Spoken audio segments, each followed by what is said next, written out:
تم میرے مقدر میں تھے، قسط نمبر 1۔ اسنیرا، ذرا ادھر تو آؤ۔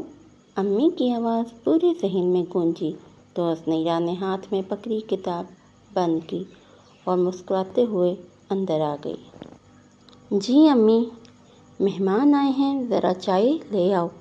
اسنیرا نے ہلکے گلابی رنگ کا سوٹ پہنا ہوا تھا، لمبے سیاہ بال، معصوم چہرہ اور آنکھوں میں عجیب سی چمک۔ خاندان میں شاید ہی کوئی ایسا ہو جو اس سے محبت نہ کرتا ہو۔ اس کی ایک مسکراہٹ پورے گھر کا ماحول بدل دیتی تھی۔ چائے لے کر وہ ڈرائنگ روم میں داخل ہوئی تو سب کی نظریں چند لمحوں کے لیے اس پر رک گئیں۔ ماشاء اللہ، اللہ نظر بد سے بچائے، خالہ نے مسکراتے ہوئے کہا۔ اسنیرا شرما کر سر جھکا گئی۔ کچھ دیر بعد مہمان چلے گئے تو امی نے اسے اپنے پاس بٹھایا۔ اسنیرا، تمہیں تو معلوم ہے، تمہاری منگنی بچپن ہی میں تمہارے ماموں کے بیٹے حمزہ سے ہو چکی ہے۔ اسنیرا نے خاموشی سے سر ہلایا۔ اس نے کبھی اس فیصلے پر اعتراض نہیں کیا تھا کیونکہ اس نے محبت کو ابھی تک جانا ہی نہیں تھا۔ چند ہفتوں بعد گرمیوں کی چھٹیاں شروع ہوئیں۔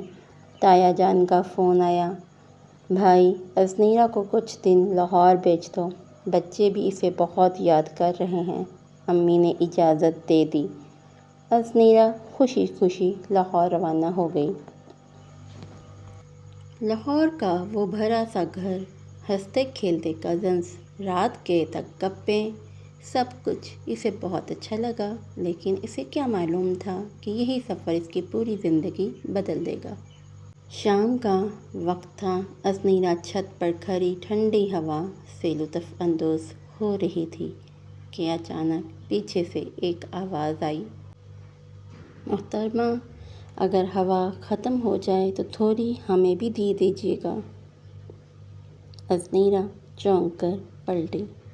سامنے لمبا قد، سفید شرٹ اور چہرے پر ہلکی سی مسکراہٹ لیے ایک نوجوان کھڑا تھا۔ آپ؟ وہ ہنس دیا۔ میں موسیٰ ہوں، آپ کا تایا زاد۔ لگتا ہے آپ مجھے بھول گئی ہیں۔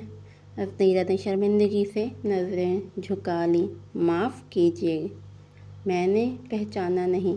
کوئی بات نہیں، اب روز ملاقات ہوگی، پہچان بھی ہو جائے گی۔ یہ کہہ کر موسیٰ نیچے چلا گیا، مگر اسنیرا کے دل میں ایک انجانی سی ہلچل چھوڑ گیا۔ رات کو سب کزنز لان میں بیٹھے تھے، ہنسی مذاق جاری تھا۔ موسیٰ نے اسنیرا کی طرف دیکھ کر کہا، ویسے آپ اتنی خاموش کیوں رہتی ہیں؟ اسنیرا نے مسکرا کر جواب دیا، ہر بات پر بولنے والے مجھے اچھے نہیں لگتے۔ اوہ، مطلب میں اچھا نہیں لگتا؟ سب زور سے ہنس پڑے۔ اسنیرا پہلی بار کھل کر ہنسی اور شاید پہلی بار موسیٰ کی نظریں اس ہنسی میں کہیں کھو گئیں۔ انہیں معلوم نہیں تھا کہ یہ چند دنوں کی ملاقات ایک ایسی محبت میں بدل جائے گی جس کے لیے دونوں کو بہت بڑی آزمائشوں سے گزرنا ہوگا۔ جاری ہے۔